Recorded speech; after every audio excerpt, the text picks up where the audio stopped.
Would you like to know the biggest mistake I've ever made in business? Well, I'm going to share that with you today.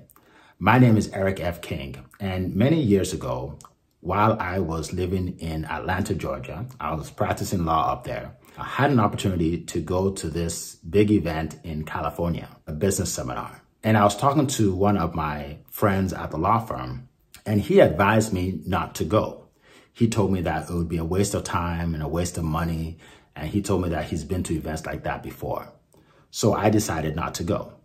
Now, I have a lot of respect for him because he's a very smart guy, but he didn't have a business.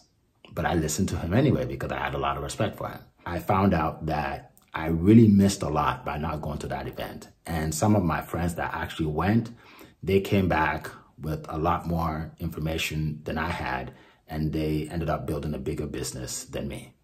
So fast forward many, many years later, an opportunity to go to another event. And here I heard from a man by the name of Russell Brunson.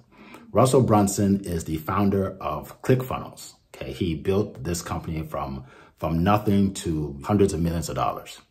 But more importantly, he has helped a lot of people make 6, 7, and 8 figures from the comfort of their home. Okay, so he's a marketing genius. And he talked about a concept, a strategy called value stacking. Value stacking is when you have an offer and you present it to your prospects, but then you tell them that you have more information that you can give them, for free. But I'm the only paying that payment for that one offer. Okay, so I'll give you an example. I had a mini course. I was selling it for $500. And when I presented my webinar, I said, okay, I'm going to give you this course, this mini course for $500. But I'm also going to give you a cheat sheet on how to become more productive in your business. Okay, so that was bonus number 1, the cheat sheet. Then I also gave them an ebook that I wrote on marketing. So now for bonus number 2, you get an ebook.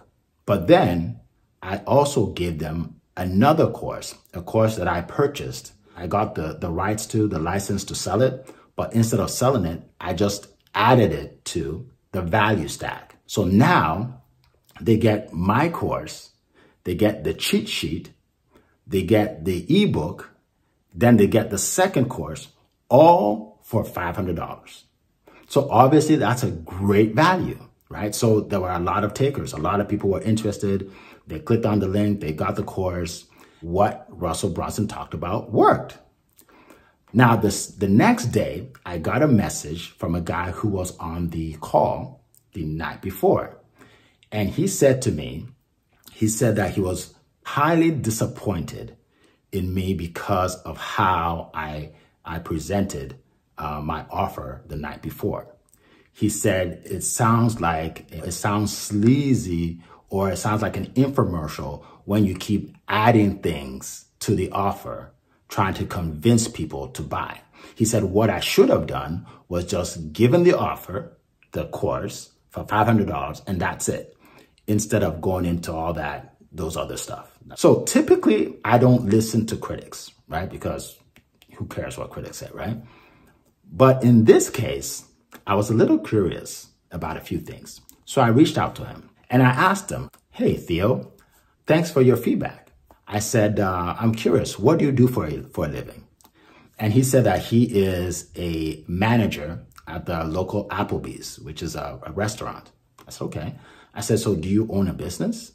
And he said, yeah. He said, I have a small, affiliate marketing business. I said, okay, great. I said, so how are you doing with the business? Are you making the kind of money that you want to make with the business? And he said, well, not really. He said he's making about $500 a month and he's trying to get it up to $1,000. I said, great. So now I am faced with the dilemma of who to listen to about marketing and sales for my business. I can either listen to Russell Brunson, a guy that has created many millionaires, or I can listen to Theo, the manager at Applebee's, who makes less than $10,000 a year in his business.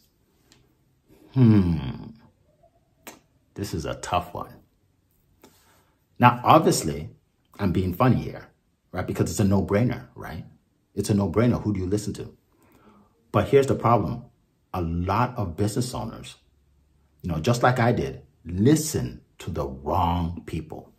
Some entrepreneurs would have just scrapped the whole value stack because of a critic. So here's the deal. Here's the rule of thumb.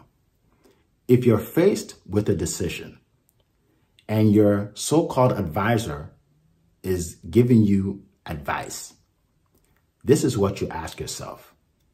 Does he or she have what you're looking for? Have they accomplished what you want to accomplish? Do they have what you want? If they don't, then their advice means nothing. I'm sorry to be that blunt, but it really means nothing, and you should discard it. If they don't have what you want, why do you care what they think? That's my advice to you today. If you love this video and you love this message, share it with as many people as you possibly can. Like our information, share our videos, pay it forward, and I look forward to seeing you in the next video. Make it a great day.